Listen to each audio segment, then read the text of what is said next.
जिसमें हर नए साम्राज्य की नींव पुराने साम्राज्य के विनाश पर रखी गई है। मगध के हर्यंक राजवंश के आखिरी राजा नागदशक को हटाने के बाद उदय हुआ एक नए राजवंश का, शिशुनाग राजवंश। इस राजवंश के पहले राजा शिशुनाग के नाम पर ही इस राजवंश का नाम रखा गया।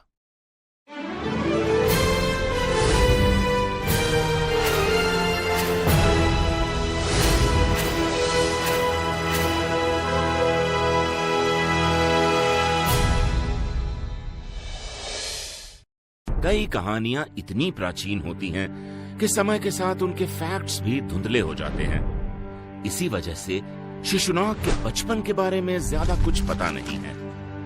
बुद्धिस्ट स्क्रिप्चर महावंश टीका के अनुसार शिशुनाग एक लिच्छवी राजा के पुत्र थे।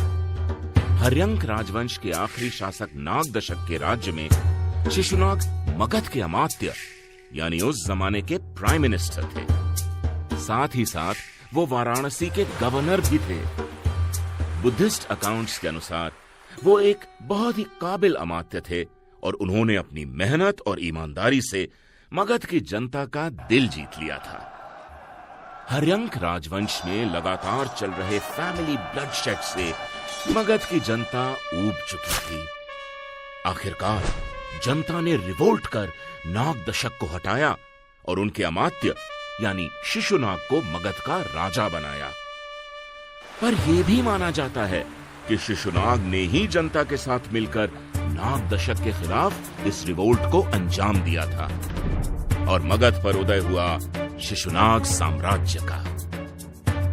शिशुनाग को एक बड़ा और समृद्ध राज्य मिला था, मगध, जो आज का बिहार राज्य है।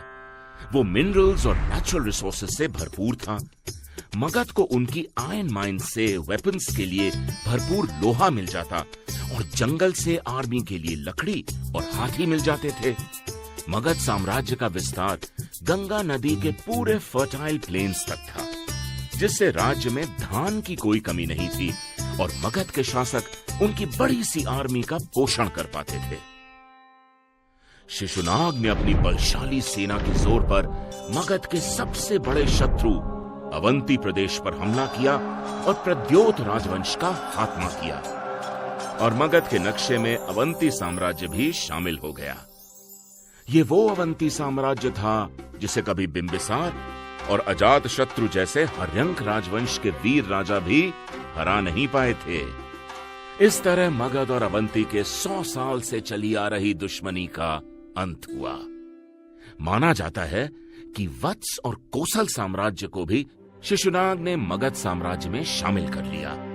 शिशुनाग के इन मिलिट्री अचीवमेंट्स ने मगध साम्राज्य की नींव को और भी मजबूत बनाया, जिसके चलते मगध का दबदबा कई सदियों तक बना रहा। शिशुनाग ने मगध पर 413 बीसी से लेकर 395 बीसी तक राज किया, जिसके बाद उनके बेटे कालअशोक ने मगध की गद्दी संभाली।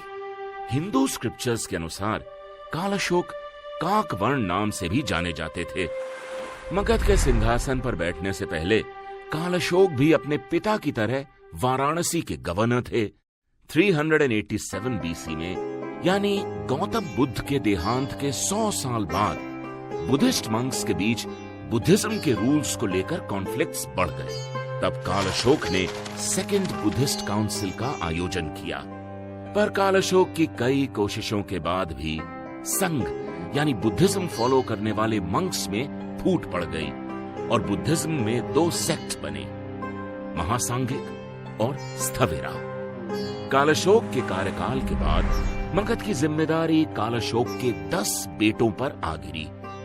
माना जाता है कि कालअशोक के बेटों ने एक काबिल राजा चुनने के बजाय मगध साम्राज्य आपस में बांट लिया। ऐसा करने से मगध साम्राज्य कमजोर हो गया और आगे चलकर यही भूल शिशुनाग वंश के डाउनफॉल का कारण बनी। 345 बीसी में शिशुनाग वंश के अंतिम राजा महानंदिन की महापद्म नंद ने हत्या कर दी। हिंदू ग्रंथों के माने तो महानंदिन का हत्यारा उनका ही दासी से प्राप्त हुआ नाजायज बेटा था। हालांकि जैन ग्रंथों के अनुसार महापद्म नंद दरबार के नाई और कोटिजन का बेटा था। कौन था ये महापद्म नंद और क्या था उसका मकसद? ये जानने के लिए देखते रहिए राजवंश।